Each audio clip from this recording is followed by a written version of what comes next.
Hello, my name is Michael Jones, and this is my presentation for Quiz 1 for NLP. This is Key Insights to the 2017 paper, Attention is All You Need. Before 2017, most machine translations relied on RNNs. The problem with this is they compute things sequentially, leading to slow training times. They moved things like the extended neural GPU, tried to use convolutions, and these were able to run in parallel, but they struggled with long-range dependencies. And then there were some RNN attention hybrids, and the attention was good for the long-range dependencies, but the RNN, you're still constrained by the sequential.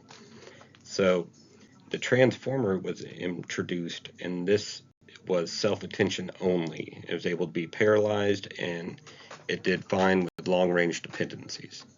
For the architecture for transformer, it has an encoder and decoder stack, both of 6 layers. The encoder stack, like I said, 6 layers with 2 sublayers. You got the multi-head self-attention mechanism, and you have the position-wise feed-forward network.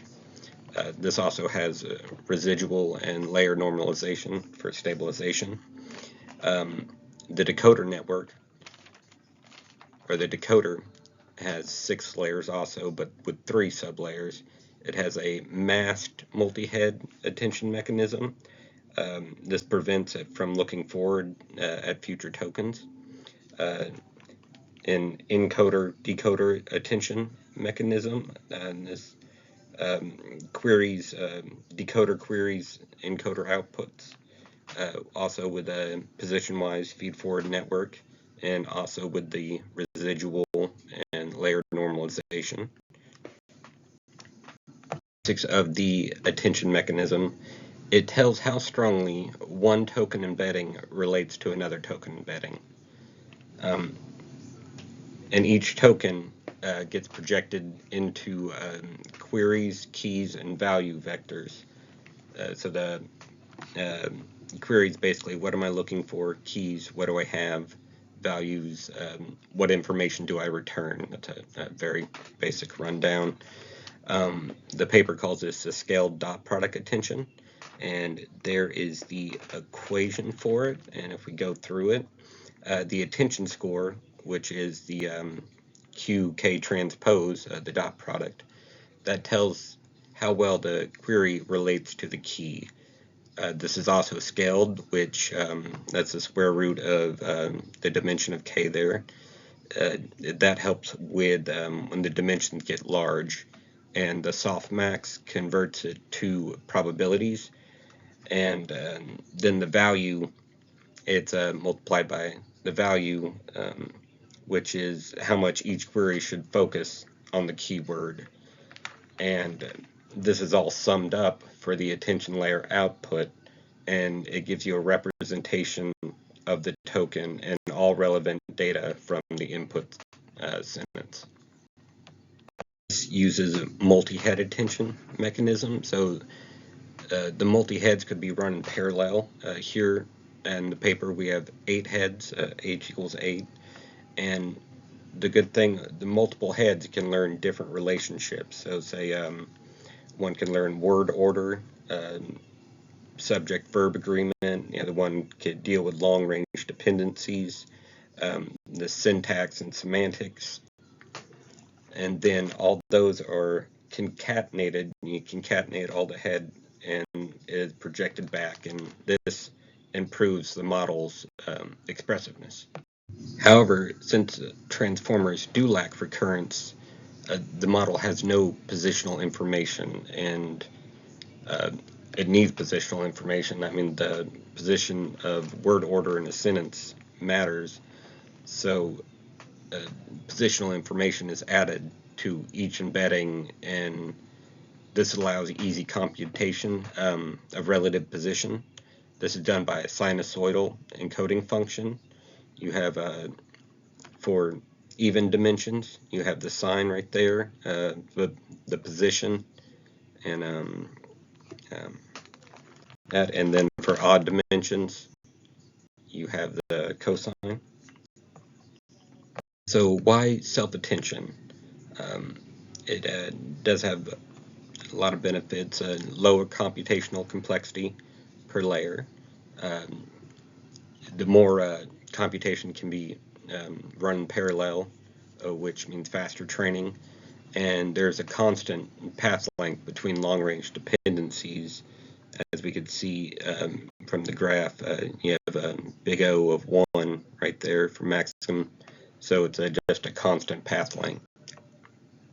The test in this paper, what they tested the transformers on is translation, and we have one from English to German, Deutsch, and then we have another one of English to French.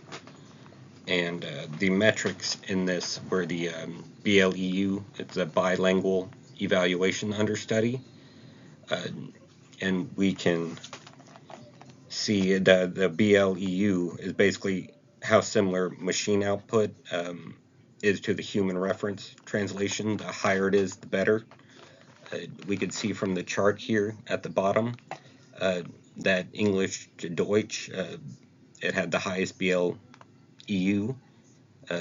out of all the other models, and same with the French. The ensemble, the S2S ensemble, it came close, but the transformer, the big transformer, still beat it. But another thing is the training cost. So we have FLOPS, floating point operations, measures the amount of computation needed to train, and so the lower it is, the faster and cheaper the training. We can also see that the transformer was a lot cheaper than the next highest. If we look at the ensemble, the S2S ensemble there, you see it's 1.1 times 10 to the 21st, which is very large, very expensive. And we had the base model was for the transformer 3.3 times 10 to the 18. So that's a lot cheaper.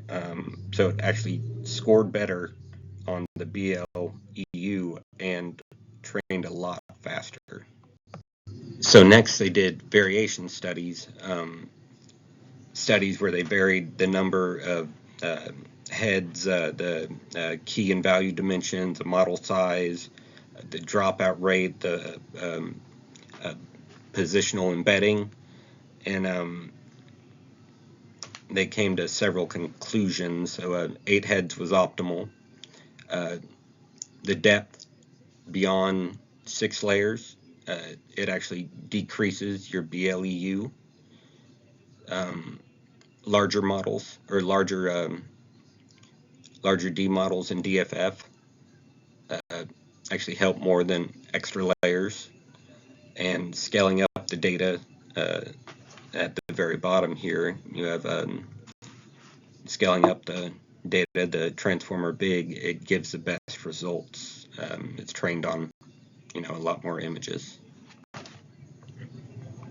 In conclusion, transformers are the first model that relies completely on self-attention. There are no RNN, CNNs, just completely on self-attention, and this gives us a lot of advantages.